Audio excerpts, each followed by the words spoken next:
हमको इस मैटर में वही ना मत समेटिए वगैरह हम बात जाऊँ कहीं बात को समझिए।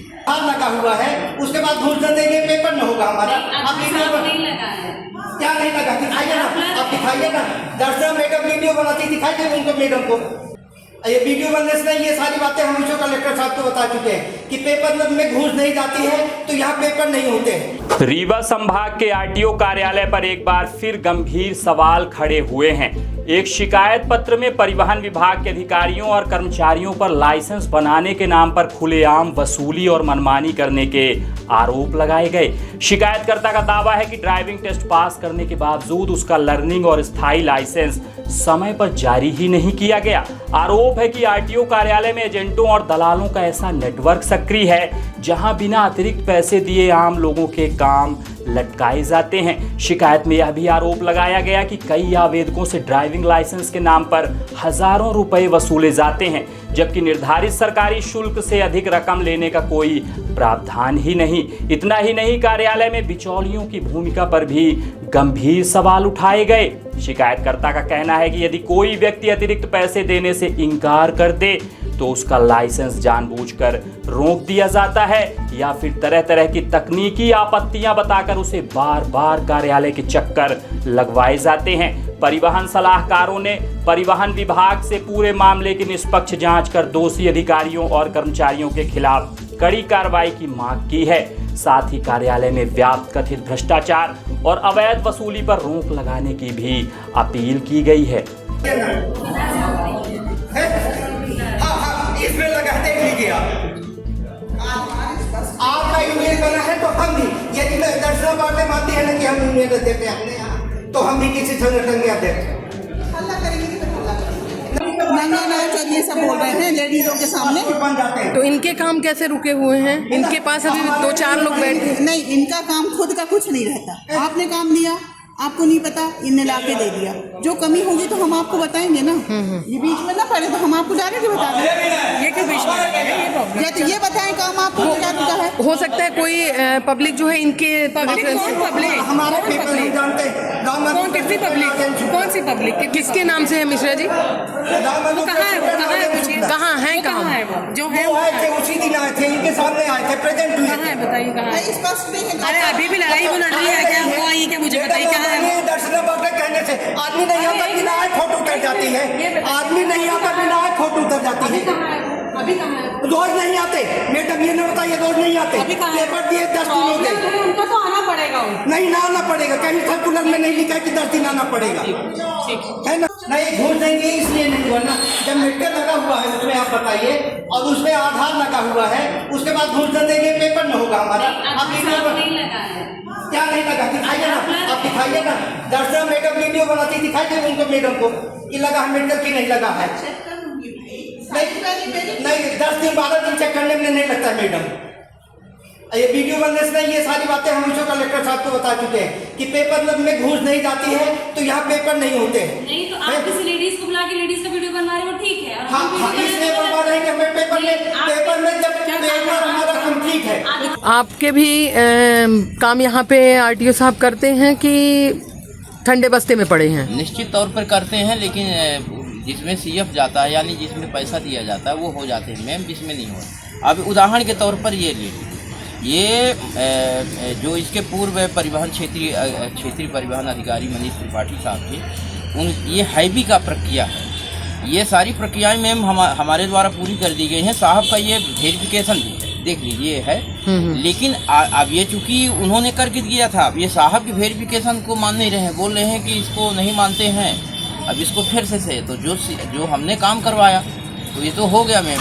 अब इसमें क्या है कि इसको अब कल इसकी डेट है, 17 तारीख डेट है इसकी लर्निंग की।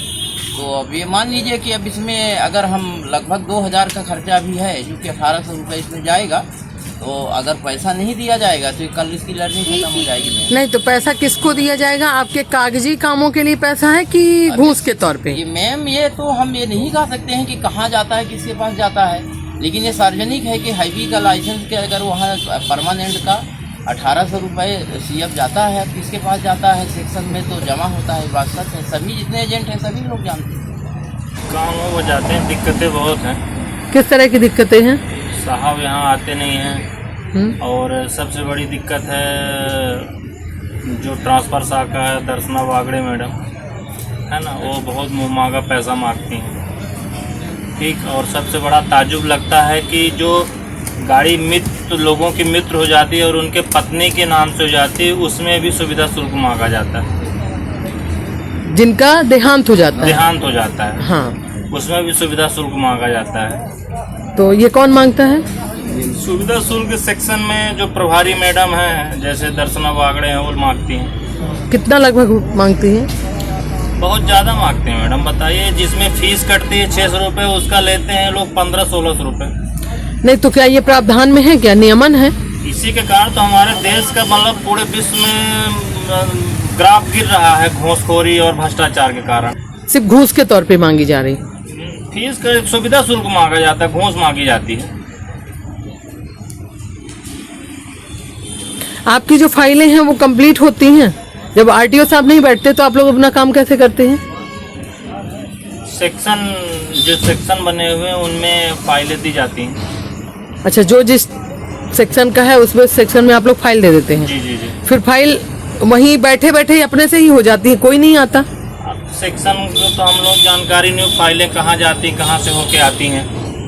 ये ड्राइव टेस्ट सेंटर बना है, आप ये देख रहे हैं, ये जो 0-0 दिखते हैं ना दोनों, ये जब टेस्ट लेते हैं तो कहते हैं कि 8 बना के रिटर्न हो जाओ, और उधर से आते हैं इंट्रेंस है, इधर से एग्जिट है, माने उधर से आएंगे इधर से निकल जाएंगे। और ये व्यवस्था आपके सामने है कि किस तरह से बमूल के पेड़ कितने बड़े बड़े लगे हैं और क्या व्यवस्था है। और ये तभी लिखा जाता है जिनमें घूस नहीं मिलती है। आपने बिल्कुल सही सुना है, अधिकारी अपने यहाँ 18/6/26 को ज्वाइन किए हैं, और ज्वाइन करने के बाद अधिकारी आज तक ऑफिस नहीं आए, और हम लोग ये सोचते रहे कि अधिकारी ट्रांसफ़र होके आए हैं, अपनी व्यवस्था बना रहे होंगे, व्यवस्था के बाद 4-6 दिन के बाद बैठने पड़ेंगे।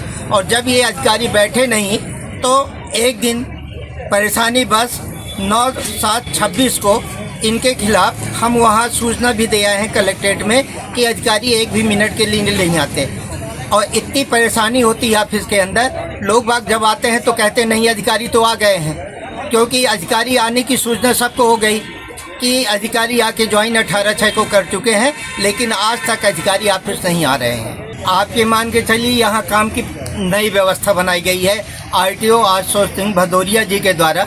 यहाँ उनका ड्राइवर गाड़ी लेके आता है, जो विभाग के कागज होते हैं, चाहे वो बोर्ड सेक्शन हो, चाहे लाइसेंस सेक्शन हो, चाहे पंजीयन सेक्शन हो, चाहे टैक्स सेक्शन हो, हर सेक्शन से बस्ते बनते हैं। अब वो ड्राइवर उन बस्तों को अपनी गाड़ी में रख के ले जाता है और ऑर्डर करा के ले आता है। तो सुबह ऑर्डर की हुई फाइल लेके आता है और शाम को फिर से आके उन फाइलों के साथ जो ऑफिस का कलेक्शन होता है उस कलेक्शन को भी लेके जाता है। तो जिन फाइलों में कलेक्शन होता है, जिन ड्राइविंग लाइसेंस में कलेक्शन होता है, उन लाइसेंसों को तो वो कर देते हैं, अन्यथा वो काम रुक जाते हैं। यहाँ तक कि आप मानिए ड्राइविंग लाइसेंस में बच्ची आते हैं, बालक आते हैं, तो जिस दिन आते हैं उस दिन कोई टेस्ट लेने वाला नहीं होता है, उनकी फ़ोटो उतर जाती है। फ़ोटो उतरने के बाद जब उनका लाइसेंस नहीं मिलता वो कंप्लेन करती हैं, तो कंप्लेन के बाद उनके एप्लीकेशन में टेस्ट लिख के उनको निरस्त करने की प्रक्रिया की जाती है। जैसा कि महिलाओं के लिए है कि महिलाओं का लाइसेंस फ्री बनाया जाता है, तो वो इस चीज़ की जानकारी पाके आरटीओ ऑफिस आती हैं। जब यहाँ अधिकारी उपस्थित नहीं रहते तो महिलाओं के लाइसेंस बनाने की यहाँ पे क्या प्रक्रिया होती होगी? ये बिल्कुल 100% सही बात आपने कही। महिलाओं की फीस शासन ने इसलिए माफ़ की थी कि जिससे वो महिलाओं को आराम से लाइसेंस दिया जा सके और महिलाएं अधिक से अधिक लाइसेंस ले सकें। लेकिन जब अधिकारी नहीं होते हैं तो वो एप्लीकेशन लेके जब अंदर जाती हैं तो उनको टेस्ट के लिए लिखा जाता है, बोला जाता है, और नहीं तो उनसे घूस मांगा जाता है। इसीलिए बच्चियों को लाइसेंस में बड़ी दिक्कत होती है और बच्चियां बड़े दूर दराज से आती हैं ये लर्निंग के लिए। बल्कि एक नया सिस्टम बना है, कॉलेजों में, स्कूलों में जाके कैंप लगा के लर्निंग लाइसेंस तो दे देते हैं, क्योंकि लर्निंग लाइसेंस में इनको घूस नहीं मिलती है, इसलिए लर्निंग दे आते हैं। और जब वही प्रार्थी अपने लाइसेंस को ये मानता है कि अब हमको रेगुलर कराना है, अब वो आरटीओ ऑफिस आता है तो आरटीओ ऑफिस में उनके पास घूस देने के लिए पैसे नहीं होते हैं, तो उनके लाइसेंस नहीं जारी होते हैं, और आए दिन जब एक्सीडेंट होता है तो उन बच्चियों को क्लेम लेने में भी दिक्कत होती है, क्योंकि आजकल आपने ध्यान दिया होगा सब कॉलेज की स्कूलों की बच्चियां स्कूटी से आ रही हैं, तो महिलाओं को बहुत अधिक दिक्कत है। और इसके साथ एक बात और कहना चाहेंगे कि लाइसेंस को तो छोड़िए, पूरा देश स्वच्छता अभियान चला रहा है। हमारे यहाँ जो सुलभ कॉम्प्लेक्स बना था बीरेन्द्र सिंह के ज़माने में, वो भी बंद पड़ा है और आज तक उस सुलभ कॉम्प्लेक्स को शुरू नहीं कराया गया है। बच्ची और महिलाएं आती हैं तो इधर उधर जगह तलाशती हैं, उनको सुलभ कॉम्प्लेक्स के अभाव में भी परेशानी झेलनी पड़ती है। टेस्ट के लिए आपको जहाँ तक आपने बात कही, तो महिलाओं का ये टेस्ट के बहाने लाइसेंस तो निरस्त कर देती हैं, लेकिन पीछे आप टेस्ट टैग में जाएंगी तो वहाँ बड़े बड़े झाड़ जगे हुए हैं, पेड़ जगे उगे हुए हैं, क्योंकि कभी टेस्ट होते नहीं। ये तो डरा के उनसे घूस लेना चाहते हैं, डरा के ये हो सके तो हमारा रिकवरी पूरी हो जाए, चाहे वो हैवी लाइसेंस हो, चाहे एलएमबी लाइसेंस हो, चाहे ट्रैक्टर का लाइसेंस हो, चाहे मोटरसाइकिल हो, सबकी अलग अलग फीसें बनी। जिस तरह गवर्नमेंट की फीस बनी है उसी तरह विभाग में घूस की फीस बनी है। यदि आप सभी लोगों के काम प्रभावित हो रहे हैं कि ऐसे व्यक्तियों के काम हो जाते हैं जो उनके साथ उनके नियम में खरे उतरते हैं? हाँ, जो उनके नियम में खरे नहीं, आप स्पष्ट पूछिए कि जो घूस देते हैं, घूस देने वाले और लेने वालों की व्यवस्था यहाँ बराबर है। जो आदमी यहाँ घूस देता है उसका काम हो जाता है, जबकि यही कलेक्टर साहब ने पत्रक जारी किया है कि घूस देना भी अपराध है, घूस लेना भी अपराध है। लेकिन जो एजेंट वाहन स्वामी के काम करने के लिए बैठे थे, आजकल वो आरटीओ के घूस कलेक्शन के एजेंट हो गए हैं, न कि वो वाहन स्वामी के एजेंट बचे हैं। आप यहाँ आरटीओ ऑफिस में आई हैं, आरटीओ ऑफिस में प्रत्यक्ष देखेंगे कि यहाँ के आधे से अधिक ऐसे एजेंट आप पाएंगे जो केवल घूस के बल में एजेंटी करते हैं, उनको नियम कानून कायदे से कुछ मतलब नहीं है। यहाँ तक कि एक ऐसा लड़का है जो बोल नहीं पाता है लेकिन घूस लेके जाता है, ओ करता है, उसका काम 2 मिनट में हो जाता है। और बड़ी एमएससी पीएचडी लड़की आती हैं कॉलेज की हैं, उनके लाइसेंस नहीं बनते क्योंकि वो घूस नहीं देती हैं। आप मैडम माने हम 63-60 गए हैं, हम बहुत सारे आरटीओ देखे, ऐसे आरटीओ यहाँ रहते रहे कि आप घूस दे या नहीं दे तो भी आपका काम हो। ऑफिस 10 बजे खुलता था, 10 बजे से लेके 5 बजे तक बैठते थे, और जब वो चलते थे तो पूछते थे कि कोई काम अभी अधूरा तो नहीं है, कोई पेंडिंग तो नहीं है किसी का कागज या फाइल। आज वर्तमान की ये स्थिति हुई है। और नाम लेके बताना चाहेंगे, अमरूद सिंह 10 बजे से 5 बजे तक बैठते थे, आरपी तिवारी जी आते थे तो ऑफिस में बैठते थे, जितने पुराने बैच के अधिकारी थे सब ऑफिस में बैठते थे। ये अभी नया चलन आया है कि हमको पैसे भर चाहिए और जिन पैसों को कागज आएगा उनका काम कर देंगे, और नहीं तो हम काम ना करेंगे। और उल्टा यहाँ तक कहते हैं कि हम उनको सुधारने आए हैं जो घूस ना देंगे, जो नेतागिरी करते हैं, घूस नहीं देते हैं, उनको हम सुधार देंगे। तो ये रीवा को सुधारने भी आए हैं मैडम, ये भी जान लीजिए, है ना। ये चोरी करते हैं, घूस लेते हैं तो ये अपने को अपराधी नहीं मानते, जो घूस नहीं दे रहे हैं उनको ये अपराधी मानते हैं। आप अंदर जाइए, जो घूस लोग नहीं देते हैं, जो अंदर जाते हैं घूस न देने वाले व्यक्ति, तो उनको हे दृष्टि से देखता है पूरा स्टाफ, और उनको ऐसा लगता है कि ये कहाँ से ऑफिस आ गया। एक दिन हमारे साथ ऐसी घटना हुई, एक महिला कर्मचारी कहती है कि साहब ने मना किया फाइल लेने के लिए, तो हम कहे साहब का ऑफिस है कि पब्लिक का ऑफिस है, और लिख के दो कि साहब का ऑफिस है। फिर वो महिला हमसे फाइल ली, अभी तक वो फाइल ऑर्डर नहीं हुई है क्योंकि उसमें हम घूस नहीं दिए। और ये कट सत्य में तुम चाहे हमको जान दे देनी पड़ेगी तो दे देनी पड़ेगी, लेकिन घूस ना देंगे हम। तो ये आरटीओ साहब अपना काम करते कहाँ से हैं? जब यहाँ ऑफिस में नहीं बैठते तो इनका काम होता कहाँ से है? ये 200 एजेंट समूह यहाँ अभी तक ये पता नहीं लगा पाया कि आरटीओ कहाँ बैठते हैं। केवल यहाँ गाड़ी आती है, गाड़ी में बस्ते लटते हैं, बस्ते लट के चले जाते हैं, और जब ऑर्डर होते हैं तो हम लोग देख लेते हैं कि ड्राइवर गाड़ी में बस्ता लाद के ले आया, ऑर्डर हो गया। अब आरटीओ कहाँ बैठते हैं? सतना में बैठते हैं कि राजनिवास में बैठते हैं कि सार्किन में बैठते हैं, ये आरटीओ जाने कहाँ बैठते हैं, लेकिन ऑफिस में नहीं बैठते, इतना 100% हम कह सकते हैं। अभी ये कहाँ से आए हैं और इनका पूरा नाम क्या है? ये वर्तमान में हमारी जानकारी के अनुसार ये सीधी से आए हैं और 18/6/26 को ज्वाइन किए हैं, जिनका शुभ नाम श्री आशुतोष सिंह भदौरिया है।